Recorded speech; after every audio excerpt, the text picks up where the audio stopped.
The metallic taste flooded my mouth as Dad's words hit like a physical blow. Tonight, we celebrate our real daughter, the successful one. 20 family members turned toward Rachel with practiced smiles while my fork clattered against the china plate.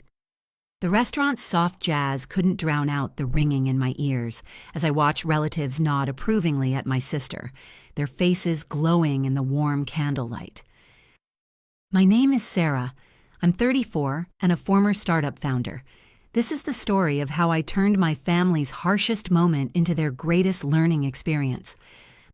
My husband Marcus squeezed my knee beneath the white tablecloth, his surgeon's hand steady, even as mine trembled. The irony wasn't lost on me. He commanded operating rooms where life and death decisions happened in seconds. Yet here we sat, watching my father perform surgery on my self-worth with the precision of a scalpel. "Dad, you don't need to," Rachel started with false modesty, her diamond bracelet catching the light. "Oh, but I do," he interrupted, raising his wine glass higher. "The world should know the difference between real success and—" His eyes found mine across the table. "Well, whatever it is you're doing now." The silence stretched like a taut wire. My aunt studied her dessert fork. My cousin suddenly found his phone fascinating. Rachel's husband smirked behind his napkin. "Still freelancing, Sarah?" Rachel asked, tilting her head with practiced concern. "Or did you find something more substantial?" My mother's face flushed red, but she stayed silent, always silent when it mattered. "Something like that," I managed, my voice steadier than I expected. Rachel leaned forward, pearl earrings swaying. "Well, we can't all be senior partners at Morrison & Associates." She gestured to the elegant dining room around us.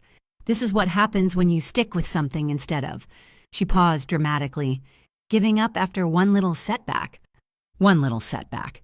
My tech startup that crashed 3 years ago, taking my savings and my father's respect with it. Dad chuckled, clinking his glass against Rachel's. "Exactly. You've made this family proud, sweetheart. You've earned your place at this table." Marcus leaned close to my ear. "Want to leave?" I met his dark eyes and found my anchor. "Not yet. I want to see how far they'll push this." The waiter appeared with champagne and Dad stood again. "To Rachel," he declared, "and to Morrison & Associates for recognizing true talent." Everyone raised their glasses, except Marcus and me. The cheerful clinking sounded like breaking glass. Then something shifted inside me. 3 years of shame and self-doubt crystallized into perfect clarity. I cleared my throat softly. "Dad." He paused mid-celebration. "What?" "Funny thing about Morrison & Associates," I said, my voice calm as silk. "They changed ownership last Tuesday." The acquisition had officially closed just 5 days ago, though we'd been negotiating for months while Marcus and I quietly researched the firm's internal challenges. The champagne glasses froze halfway to lips. Rachel frowned, confusion flickering across her perfectly made-up face. "What are you talking about?" Dad's voice carried a warning. Marcus leaned back in his chair, a slight smile playing at the corners of his mouth. "She's telling you we bought it. Every share, every client contract, every office lease." The air seemed to thin. Rachel's champagne glass hit the table with a sharp crack. "You're lying." "Your assistant already updated your calendar," Marcus continued conversationally. "Monday morning board meeting, 9 a.m. sharp." My father's face went from red to white in seconds. "You what?" "You said you were proud of your real daughter," I said, standing slowly. "You should be careful who you call real, Dad. The one you've been overlooking just became your daughter's boss." The silence that followed wasn't just uncomfortable. It was surgical, clean, final. Rachel shot to her feet, her chair scraping against hardwood. "This is a joke. The partners would never—" "Check your email," I suggested gently. Her hands shook as she pulled out her phone. I watched her face cycle through disbelief, shock, then something close to panic as she scrolled through the official transfer documents. "This can't be real," she whispered. "Very real," Marcus confirmed. "Your senior partners were quite eager to retire once they heard our offer." Dad slammed his napkin on the table. "You planned this. You deliberately went behind our backs to—" To what? I interrupted. To succeed? To build something meaningful? Isn't that what you've been telling me to do for 3 years? My voice stayed level, but underneath, something powerful was unfurling. You laughed when my startup failed. You said I'd never understand business, so I learned, quietly, efficiently. The restaurant continued its gentle hum around us, other diners oblivious to the small nuclear explosion happening at table 12. The Morrison partners were impressed by someone who treated their employees with respect, Marcus added, his surgeon's precision cutting through Dad's bluster. Turns out humiliation isn't a sustainable business model. Rachel's eyes filled with tears. You couldn't stand that I finally made them proud, so you had to destroy everything. Destroy? I felt something ancient and hurt finally break free. Rachel, you built your success on my failure. Every family gathering for 3 years, you've used me as your personal before and after story. I paused, letting the truth settle. I didn't destroy anything. I just stopped letting you use me as furniture. My mother finally spoke, her voice barely above a whisper. Sarah, honey, maybe we should... Should what, Mom? Pretend this is normal? That 3 years of public humiliation was somehow good for me?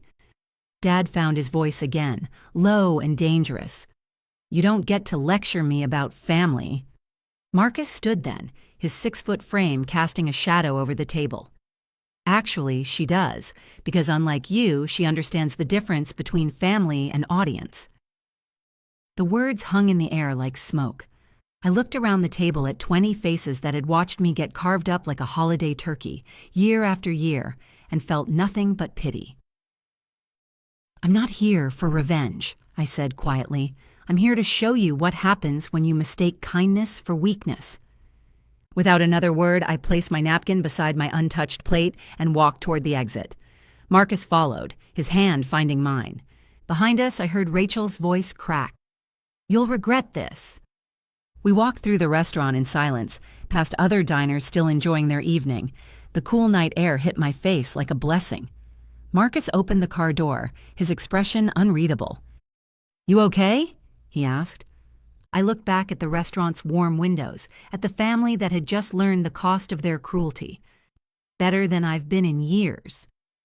The drive home was quiet, both of us processing what had just happened.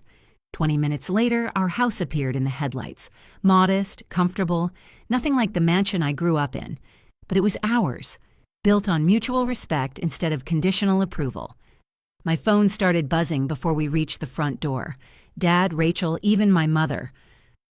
Let them wait, Marcus said, reading my expression. They'll come here, I predicted.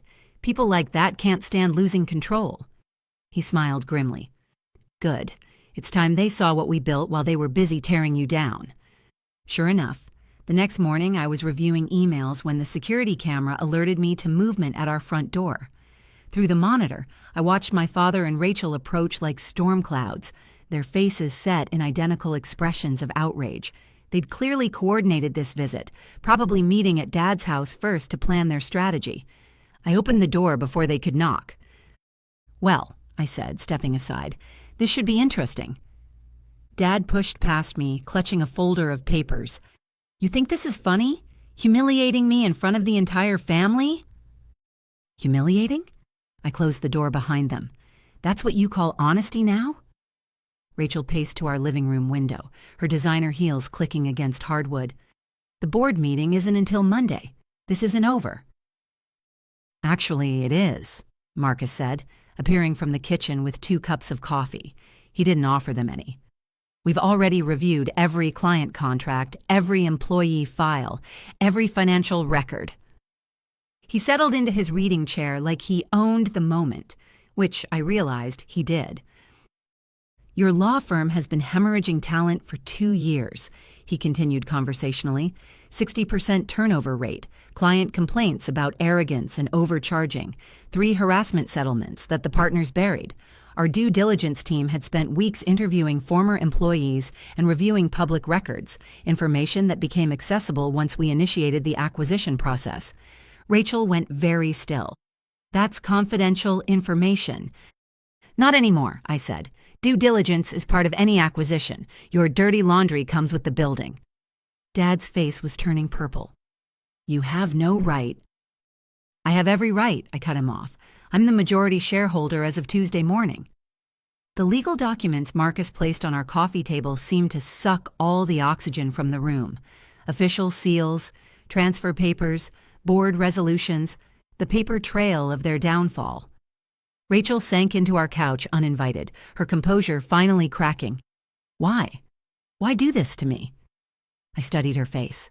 The same face that had smirked at me across dinner tables for years, that had whispered my failures to relatives, that had treated my pain like entertainment. "Because you never learned the difference between being successful and being good," I said simply. "This isn't about success," Dad snarled. "This is about jealousy. You couldn't handle that your sister made something of herself." "Made something of herself?" Marcus laughed, but there was no humor in it. "You mean billing clients for work junior associates did? Or maybe you're referring to the 3 discrimination lawsuits your firm settled last year." The color drained from Rachel's face. "How did you—" "Public records," I said. "Amazing what you can find when you actually look." "The employees were eager to talk once they realized new ownership meant real change," Marcus added. "Turns out fear isn't a sustainable management strategy." Dad lunged toward me, his voice shaking with rage. "You ungrateful little—" "Careful," Marcus said quietly, but something in his tone made Dad stop mid-sentence. "You're in our home now. The rules are different here." I felt something powerful settle in my chest. Not anger, but authority. "You want to know what's ungrateful? Spending 3 years using my failure as your dinner party entertainment, making me sit there while you celebrated my sister for being everything I wasn't." My voice stayed steady, but the words carried weight. "You taught me that success without compassion is just sophisticated harm. Thank you for that lesson." Rachel was crying now, mascara staining her cheeks. "I worked so hard. This job was everything to me." "Then you should have worked harder at being decent to people," I replied, "starting with your family." The silence stretched until Dad finally spoke, his voice hollow. "So what now? You fire us both?" I exchanged a look with Marcus, seeing my own resolve reflected in his eyes. "No," I said. "I'm not you." They both stared at me. "You'll stay on as senior associates for 6 months. Enough time to transition your clients properly and learn what real leadership looks like." I paused. "Consider it your continuing education in human decency." Rachel's mouth fell open. "You're keeping us." "I'm giving you a chance to rebuild your reputations the right way," I clarified. "Whether you take it is up to you." Dad studied my face like he was seeing me for the first time. Something in his expression shifted. Surprise. Maybe even a flicker of respect. "And if we refuse?" Rachel asked. Marcus smiled. "Then you can explain to your clients why their cases are being transferred to competing firms, along with detailed documentation of why Morrison and Associates is no longer viable." The threat hung unspoken, but clear. Take the lifeline or drown publicly. Dad straightened his shoulders, some of his old arrogance flickering back. "You think this makes you better than us?" "No," I said honestly. "It makes me different. That's enough." They left without another word, but I caught Dad looking back at our house, really looking at it, as if seeing it for the first time. Marcus closed the door and leaned against it. "That was harder than surgery." "But cleaner," I replied. "Surgery saves lives. This just saved mine." Monday morning arrived with unusual Philadelphia sunshine streaming through the Morrison and Associates conference room windows. I had arrived at the office an hour early to prepare for the board meeting, reviewing files and setting up the presentation materials. I sat at the head of the polished table, wearing my best suit, not because I needed armor anymore, but because I wanted to honor what we were building. The partners filed in one by one, their faces carefully neutral. These were smart people who understood power dynamics, even if they didn't like the new ones. Rachel entered last, her chin raised in defiance, but I could see the uncertainty in her eyes. She took a seat halfway down the table, not her usual spot near the head, not the back row either, limbo. "Good morning," I began, my voice carrying easily across the room. "I know this transition has been unexpected, but I want to assure you all that our goal is strengthening this firm, not dismantling it." Old Mr. Morrison, the founding partner who'd sold us his share, leaned forward. "What exactly does that mean for our current cases?" "Every client relationship remains intact," Marcus answered from his seat beside me, "but we're implementing new policies regarding billing practices, employee treatment, and professional conduct." I watched Rachel's face as the implications sank in. No more padding hours, no more screaming at junior associates, no more treating support staff like furniture. "Furthermore," I continued, "we're establishing a mentorship program where senior associates will be evaluated not just on their billable hours, but on how effectively they develop junior talent."